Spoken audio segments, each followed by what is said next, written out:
Good day today to you. Let's talk for a second about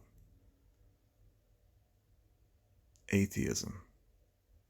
You know, people who say that God does not exist, for some reason, this has been in my heart, and there's a problem for atheists. And I just want to touch on Romans 1 verses 20.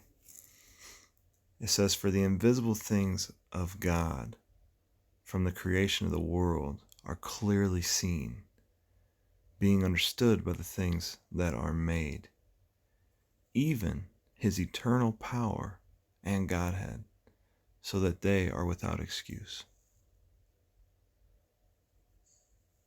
Everything that we need to know about God to believe in him is manifest solely in creation. Even his eternal power and Godhead and authority. And you know, there's no excuse for an atheist. You know what I mean? For anyone, really, for that matter, because of creation itself. In Psalm 19, it says, "Day unto day utters speech, night unto night shows forth knowledge. There is no speech, there is no language where their voice is not heard."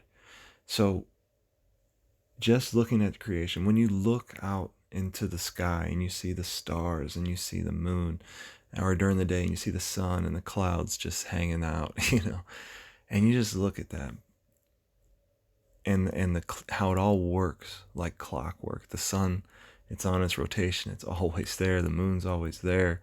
Everything is on its circuit. There's order, you know. There's a structure that cannot be just accredited to an accident. But even beyond that, you look out, the universe goes on forever. There's no end.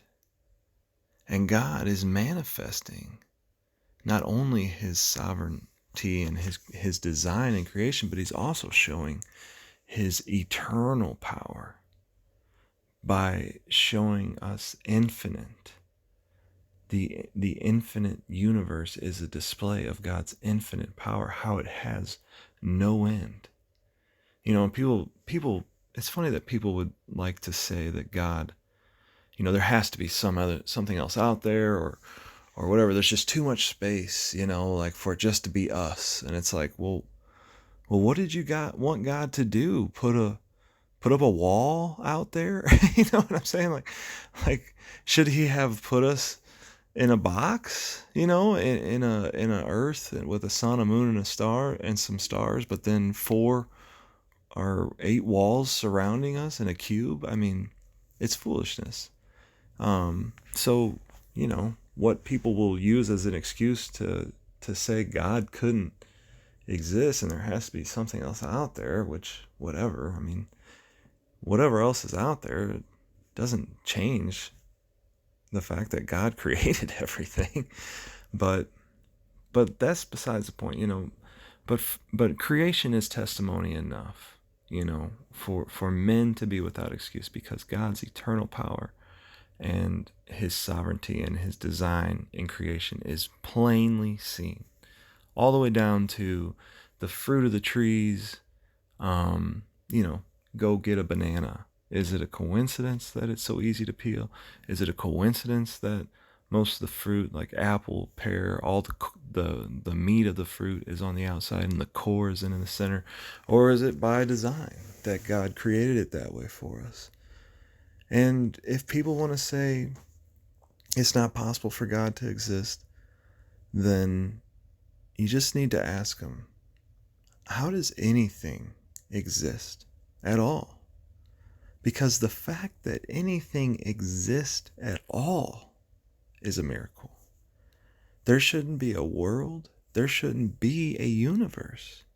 Something can't come from nothing. So if you really just ask questions, one time I sat with a guy and he was an atheist and he was like, just telling me how things happen. And I was like, well, where did that come from? And then he was to say, well, electricity, did this and this and this. And I'd be like, where did that come from? Where did this come from? Where did that come from? And actually, at some point, the guy said, well, I suppose God. And I don't know if he was just doing that to cater to my, conversation or whatever. But at some point, when you ask enough questions, there are no answers except for God, if you really have a mind. Or some sort of great power that just came from nowhere to make everything exist. So let's think about this. And tomorrow I want to touch on this topic one more time, just about evolution. But challenge an atheist today. Share this. Like it. Amen.